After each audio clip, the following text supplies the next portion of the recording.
Well, hello there.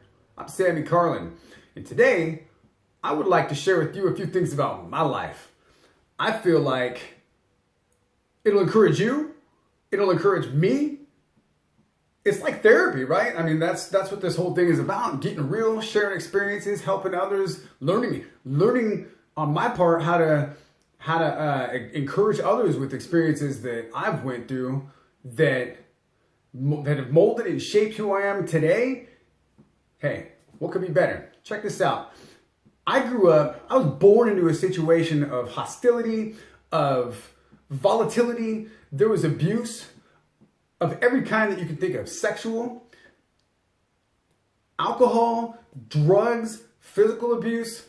And it's no wonder that as a grown man now that I'm a grown man, I find people irritate the holy bejesus out of me. In fact, their personalities, their issues, their personal problems, sometimes people's tones of voice. Like I cannot handle getting talked to in a certain tone of voice. It's just like nails on a chalkboard to me, and it makes me want to snap. It's so funny. I just had a conversation with my kid's mom a few days ago because she was talking kind of loud at me. And it kind of made the hair on the back of my neck stand up a little bit. And I'm like, hey, check it out, man. Like, you're getting a little too comfortable with how you're talking to me. Figure it out. Check yourself. And she's like, okay, bro, I don't know what you're talking about, but I guess I can work on that. Some days it's like just looking at somebody's face irritates me.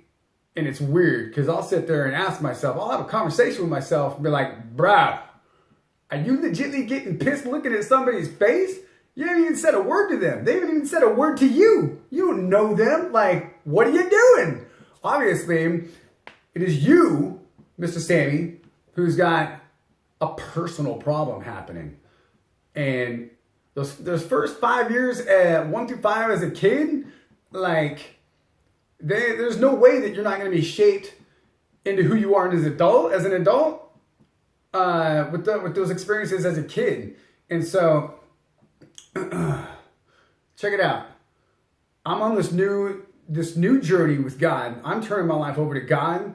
I'm following Jesus. I'm reading the Bible, and I'm doing the best that I can do to actually do what it says.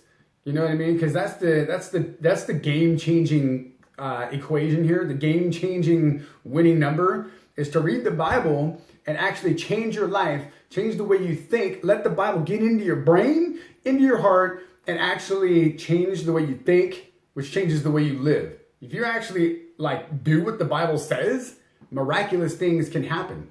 It's the craziest thing ever. Check it out. I'll share with you a Bible verse that I read today that kind of punched me in the mouth. Love. This is Jesus talking. This is Jesus talking to his disciples. He says, "A new commandment I give you, love one another as I have loved you. So you must love one another. All people will know that you're my follower and disciple if you love one another." Interesting.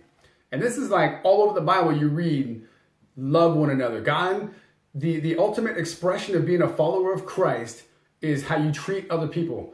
Love people. Encourage people, forgive, understand.